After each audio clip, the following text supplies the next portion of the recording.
40 tahun Ustazah, Mak Wan jatuh dalam penagihan dadah. Dan sudah 20 tahun Mak Wan dah clean, dah berhenti daripada dadah, dah taubat sebenar-benarnya. Taubatlah, tak mau lagi kepada dadah. Ampunilah ya Allah. Tidak apa-apa lagi yang aku perlukan dalam hidup ini kecuali keampunan-Mu ya Allah. Alhamdulillahirrahmanirrahim.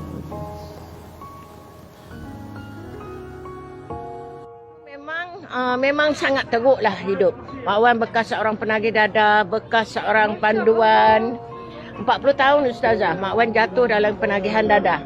Dan sudah 20 tahun Mak Wan dah clean, dah berhenti daripada dadah, dah taubat sebenar-benarnya. Taubatlah, tak mau lagi kepada dadah dan tak mau lagi pada hidup yang orang kata kucak kacir kan. Dan insya-Allah teruskan saja, jangan bimbang. Bukan kata kami ada, Allah ada kan. Jadi ini Allah juga yang aturkan sehinggalah taman ilmu di Coket ini, yang asal tempat ni tadi Mak Wan kata pernah jadi tempat maksiat kan. Jadi sarang tempat-tempat, dan kita tukar tempat maksiat pada tempat ibadat. InsyaAllah. Masya-Allah. Okey, Ustaz boleh cerita sikit plan di sini? Okey, bilik ni ada 1, 2, 3 bilik yang untuk diskusi. Ya. Kemudian bilik untuk pejabat dan juga 1 bilik untuk pembacaan lah. Pembacaan. Maknanya sini ni kami akan seperti mana saya terangkan tadi, akan ada jadual, yang mana jadual pengajian ni ada 3 kasta. Kasta pengajian agama, motivasi dan juga 1 pembangunan ekonomi. Ya. Sebab situ adalah masalah penduduk sini, masalah agama. Betul. Tak pandai mengaji, tak pandai solat, tak pandai ilmu agama, kesusahannya tak pandai lah. Ya. Jadi kita tekankan betul. Yang kedua, low motivation. Betul.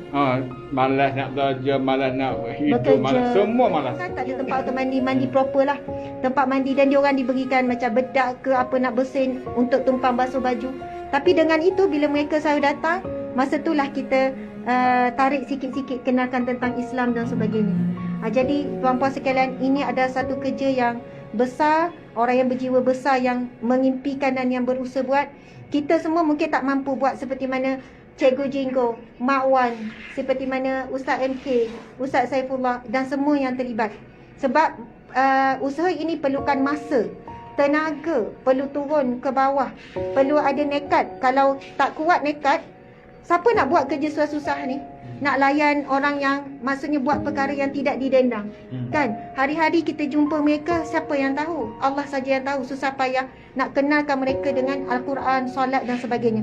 Kita mungkin duduk di rumah, tuan-puan sekalian, kita berdoa dan sebagainya. Tapi sebenarnya kita boleh buat lebih daripada itu, tuan-puan sekalian. InsyaAllah kita nekat nak cukupkan dana, siapkan taman ilmu ini memerlukan lebih kurang dalam 60-70k lagi. Dan kemudian kita akan bagi kelangsungan. Sebab setiap guru tu mestilah kita beri allowance, beri upah. Barulah guru tu kekal. Kan guru ngajar Qurannya, guru untuk ni, guru ni. Jadi insyaAllah continuous tu ada selepas Tabur Derma untuk kita mengumpulkan dana 70,000 untuk siapkan renovation taman ilmu yang mereka bina. Dia ngajar di situ ramai yang masuk Islam, gelandangan masuk Islam. Mereka ngajar Quran, mereka ngajar solat, mereka ngajar wuduk, mereka ngajar ilmu fardu ain. Jadi insya-Allah kan tuan-puan sekalian, mari sama-sama kita menderma. Kita ada kongsi ataupun pergi je ke page ataupun IG cari tekan saja link Toyib Pay ada kan untuk menderma kepada pusat ini. InsyaAllah kami NGO Sahabat Amal akan ambil amanah tuan-puan sekalian, memastikan sampai siap taman ilmu tu, sampai berjalan taman ilmu itu. InsyaAllah mereka buat kerja kat sana menggunakan masa, tenaga, wang ringgit.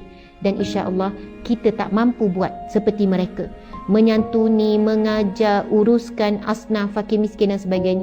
Tetapi biarlah kita jadi sebahagian daripada mereka dengan membelanjakan sedikit harta, RM5, RM10. InsyaAllah besok di hadapan akhirat kelak, yang mana Nabi SAW sebut sadaqatun burhanun. Hadis sahih tuan-puan sekalian. Sadaqatun burhanun, sedekah adalah saksi. Sedekah adalah saksi. Burhanun, saksi, bukti. Subhanallah, yang mana sedekah akan bersaksi di mahsyar kelak. Tempat-tempat yang kita hantar sebegini akan jadi saksi di hadapan Allah kelak. bahawasanya kita sebahagian daripada apa yang mereka usahakan.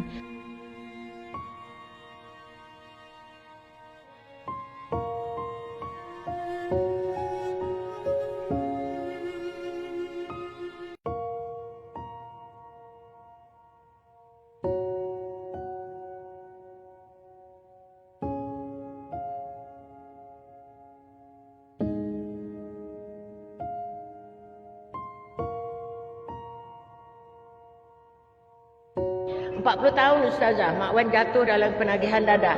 Dan sudah 20 tahun Mak Wan dah clean, dah berhenti daripada dadah, dah taubat sebenar-benarnya. Taubatlah, tak mau lagi kepada dadah. Ampunilah Allah. Tidak apa-apa lagi yang aku perlukan dalam hidup ini kecuali keampunan-Mu ya Allah. Alhamdulillahirrahmanirrahim.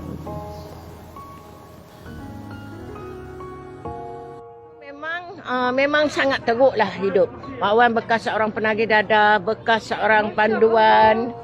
40 tahun Ustazah, Mak Wan jatuh dalam penagihan dadah.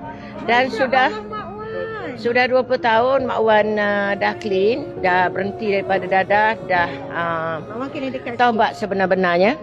Taubatlah, tak mau lagi kepada dadah dan tak mau lagi pada hidup yang orang kata kucak-kacir kan. Dan insya-Allah teruskan saja, jangan bimbang. Bukan kata kami ada, Allah ada kan. Jadi ini Allah juga yang aturkan sehinggalah taman ilmu di Coket ini, yang asal tempat ni tadi Mak Wan kata pernah jadi tempat maksiat kan.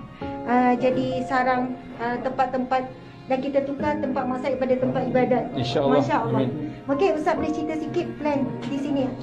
Okey, bilik ni ada 1, 2, 3 bilik yang untuk diskusi. Ya. Kemudian bilik untuk pejabat dan juga 1 bilik untuk pembacaan lah. Pembacaan. Maknanya sini ni kami akan seperti mana saya terangkan tadi, akan ada jadual, yang mana jadual pengajian ni ada 3 kasta. Kasta pengajian agama, motivasi dan juga 1 pembangunan ekonomi. Ya. Sebab situ adalah masalah penduduk sini, masalah agama. Betul. Tak pandai mengaji, tak pandai solat, tak pandai ilmu agama, kesusahannya tak pandai lah. Ya. Jadi kita tekankan betul. Yang kedua, low motivation. Betul. Malas nak belajar, malas nak hidup, Bekerja. malas, semua malas. Kan tak ada tempat untuk mandi proper lah. Tempat mandi, dan diorang diberikan macam bedak ke apa nak bersin untuk tumpang basuh baju. Tapi dengan itu bila mereka selalu datang, masa itulah kita tarik sikit-sikit, kenalkan tentang Islam dan sebagainya. Jadi tuan-puan sekalian, ini ada satu kerja yang besar, orang yang berjiwa besar yang mengimpikan dan yang berusaha buat. Kita semua mungkin tak mampu buat seperti mana Cikgu Jinggo, Mak Wan, seperti mana Ustaz MK, Ustaz Saifullah dan semua yang terlibat. Sebab usaha ini perlukan masa, tenaga, perlu turun ke bawah, perlu ada nekat. Kalau tak kuat nekat, siapa nak buat kerja susah-susah ni? Nak layan orang yang maksudnya buat perkara yang tidak didendang. Kan? Hari-hari kita jumpa mereka, siapa yang tahu? Allah saja yang tahu. Susah payah nak kenalkan mereka dengan Al-Quran, solat dan sebagainya. Kita mungkin duduk di rumah, tuan-puan sekalian, kita berdoa dan sebagainya. Tapi sebenarnya kita boleh buat lebih daripada itu, tuan-puan sekalian. InsyaAllah kita nekat nak cukupkan dana, siapkan taman ilmu ini memerlukan lebih kurang dalam 60-70k lagi. Dan kemudian kita akan bagi kelangsungan. Sebab setiap guru tu mestilah kita beri allowance, beri upah. Barulah guru tu kekal. Kan guru ngajar Qurannya, guru untuk ni, guru ni. Jadi insya-Allah continuous tu ada selepas Tabur Derma untuk kita mengumpulkan dana 70,000 untuk siapkan renovation taman ilmu yang mereka bina. Dia ngajar di situ ramai yang masuk Islam, gelandangan masuk Islam. Mereka ngajar Quran, mereka ngajar solat, mereka ngajar wuduk, mereka ngajar ilmu fardu ain. Jadi insya-Allah kan tuan-puan sekalian, mari sama-sama kita menderma. Kita ada kongsi ataupun pergi je ke page ataupun IG cari tekan saja link Toyib Pay ada kan untuk menderma kepada pusat ini. InsyaAllah kami NGO Sahabat Amal akan ambil amanah tuan-puan sekalian, memastikan sampai siap taman ilmu tu, sampai berjalan taman ilmu itu. InsyaAllah mereka buat kerja kat sana menggunakan masa, tenaga, wang ringgit. dan insya-Allah kita tak mampu buat seperti mereka, menyantuni, mengajar, uruskan asnaf, fakir miskin dan sebagainya. Tetapi biarlah kita jadi sebahagian daripada mereka dengan membelanjakan sedikit harta, RM5, RM10. InsyaAllah besok di hadapan akhirat kelak, yang mana Nabi SAW sebut sadaqatun burhanun. Hadis sahih tuan-tuan sekalian. Sadaqatun burhanun, sedekah adalah saksi. Sedekah adalah saksi. Burhanun, saksi. Bukti. Subhanallah, yang mana sedekah akan bersaksi di mahsyar kelak. Tempat-tempat yang kita hantar sebegini akan jadi saksi di hadapan Allah kelak, bahawasanya kita sebahagian daripada apa yang mereka usahakan.